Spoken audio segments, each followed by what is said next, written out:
Another day, another chicken day na naman mga ka-backyard. Ako nga pala si Tim's Backyard ng Marikina. At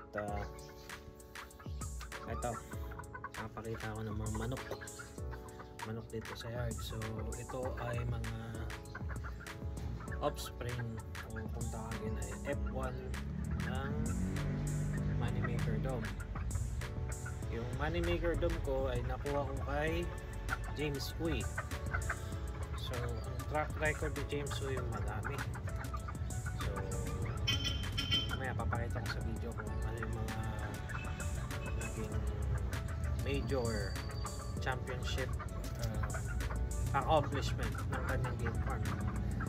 Pero yung pinaka recent 2024 World Pitmasters Cup champion siya ng 2024, tsaka runner up din siya ng World Slasher 2025. Yun.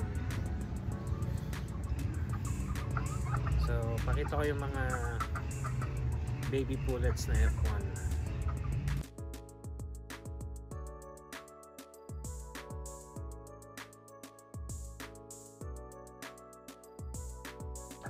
So ayan, ito yung mga F1 ng Moneymaker Dome na James Uy.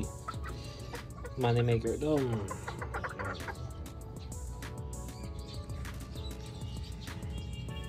Nasukat. So going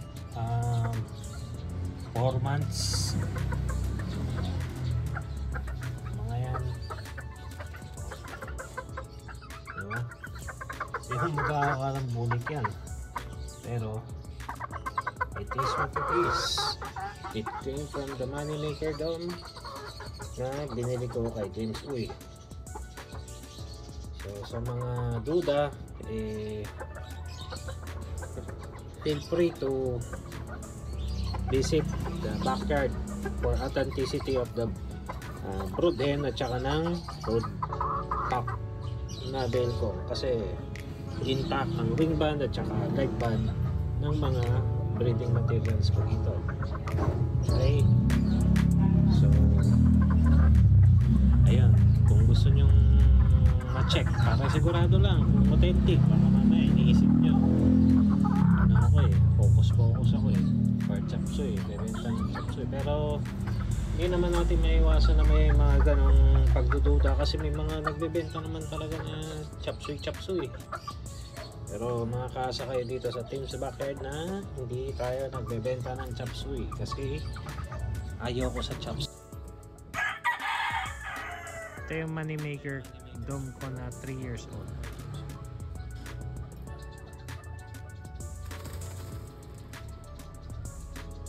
Ano to? 3 years old.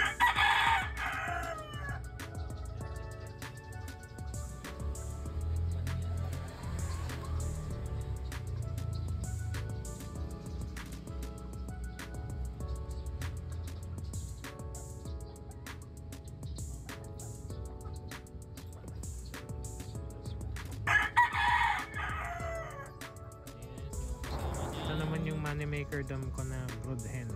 Authentic din. Leg band, wig band, intact from James Uy.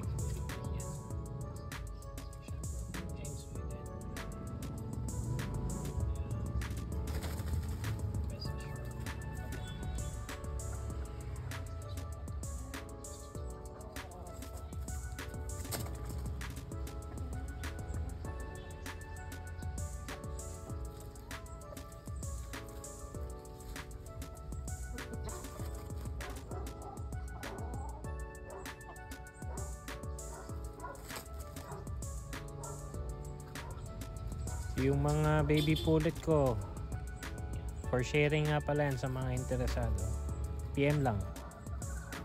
Yan, so that's it guys.